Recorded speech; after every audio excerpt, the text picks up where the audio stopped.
Kita awali Kompas Pagi, Saudara. Belasan rumah warga di 3 kelurahan di Kupang, Nusa Tenggara Timur rusak terdampak cuaca buruk. Puluhan personel kepolisian dari Polresta Kupang Kota bersama warga bergotong royong membantu korban terdampak cuaca ekstrim. Total ada 17 rumah yang alami kerusakan usai diterjang cuaca ekstrim. Belasan rumah tersebut tersebar di 3 kelurahan, masing-masing Kelurahan Manutapen, Kelurahan Alak, dan Kelurahan Air Nona. Selain membantu benahi rumah yang rusak, polisi juga melakukan pengamanan untuk memastikan keamanan warga pasca terjadinya bencana.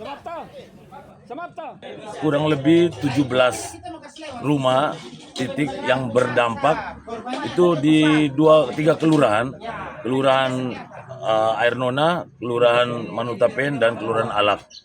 Jadi kami semua sudah sisir dan sudah memberikan rasa aman nyaman bagi masyarakat untuk mereka bisa bersama-sama dengan kami untuk mengembalikan psikologis mereka dengan dampak yang mereka terima dari bencana tersebut.